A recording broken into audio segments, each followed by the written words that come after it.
le CARUD de la rue de Cléry a enfin fermé le 16 mai dernier, au plus grand soulagement des habitants du sentier. Une forte mobilisation des riverains et du groupe Changer Paris a payé.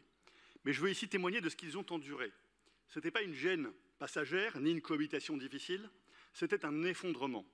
Chaque matin, des dizaines de toxicomanes en manque envahissaient le quartier, portes fracturées, halls transformés en salle de shoot.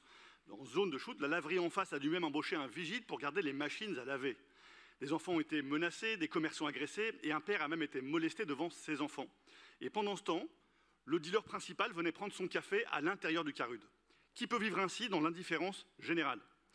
Lors de la réunion bilan organisée par le CARUD, à laquelle j'ai assisté, à l'intérieur des locaux, un représentant de votre majorité, un élu local, adjoint local, a répondu aux habitants excédés « C'est pas de chance, ça tombe sur vous, mais il faut bien un CARUD, alors il est là ». Voilà ce que vous appelez une politique publique. La seule justification avancée par la mairie, c'est qu'il y a toujours eu des toxicomanes dans le quartier. C'est vrai. Le secteur de Bonne Nouvelle n'a jamais été épargné. Le square de la rue de la Lune avait parfois la visite de quelques toxicomanes, mais rien à voir avec le raz-de-marée qui a suivi l'installation du CARUD. Or, à peine le drame de Cléry refermé, vous soutenez déjà un projet pour l'étendre. Une proposition de loi prévoit de transformer les CARUD et les SAPA en halte soins addiction, les fameuses salles de shoot. Et parmi les signataires, 6 députés parisiens, dont ceux de votre majorité, Emmanuel Grégoire et Céline Hervieux. Alors vous voudriez ouvrir 36 salles de shoot dans Paris, dans 12 arrondissements, 36 quartiers sacrifiés sur l'autel d'une vision compassionnelle, mais aussi complaisante avec l'addiction. Une politique qui accompagne la destruction au lieu de tendre la main vers le soin. La salle de shoot à la Riboisière est un marché du crack à ciel ouvert que vous connaissez, une insécurité jour et nuit, et une facture proche de 4 millions d'euros par an pour les contribuables. Ce modèle est un échec. Il réduit certaines infections, c'est bien, mais il n'offre aucune perspective de sortie. Il laisse les plus fragiles s'enfoncer dans l'addiction et, à défaut d'assurer la sécurité assurée des rues alentours, condamne des quartiers entiers à l'insécurité, à la relégation, à la peur. Ce n'est pas une politique de santé publique, c'est une logique d'abandon organisé. On permet aux toxicomanes de se droguer en toute sérénité, sans jamais leur offrir un chemin vers la reconstruction. On les laisse mourir lentement, mais paisiblement, sous perfusion de subventions. Alors ma question est simple, Madame la maire.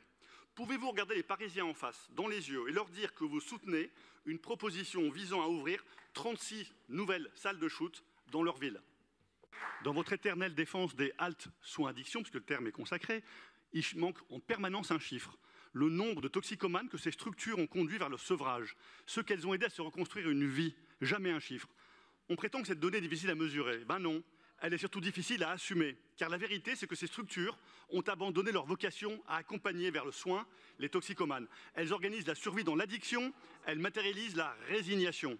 Ce modèle est une catastrophe et vous le voulez le propager partout à Paris. 36 implantations, Javel, Val-de-Grâce, Folie-Méricourt, Picpus, Terne, Plaisance, Les Halles, voilà ce qui vous attend. Des dizaines de millions d'euros par an, pour seul résultat, des ravages dans tout Paris. Est-ce cela votre idée du progrès? Une ville où on consomme du crack dans le calme, mais sans aucun horizon de sortie. Vous voulez faire de Paris une vaste zone de dépénalisation de la drogue, car vous savez qu'autour des HSA, des salles de shoot, la police ne peut pas intervenir, c'est une zone grise.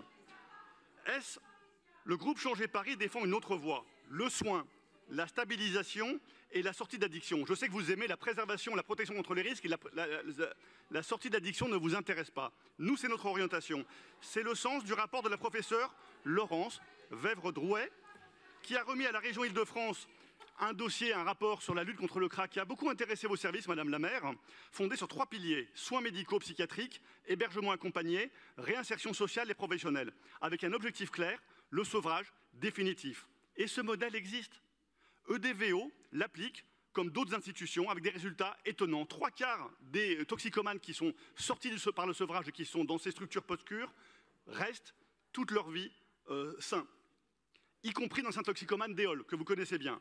0 subvention, contrairement aux millions versés à des associations qui, elles, maintiennent les usagers dans l'addiction.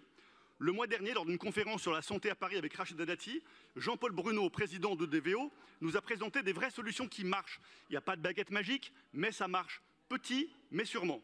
Les moyens publics doivent aller vers ces soins exigeants et les post-cures qui sont efficaces, pas vers la gestion sans fin d'une détresse abandonnée au nom de la prévention des risques. Paris mérite mieux que votre fatalisme. Elle mérite une politique de soins ambitieuse, humaine, exigeante et protectrice, pour les usagers comme pour les riverains. Je vous remercie et bonne chance.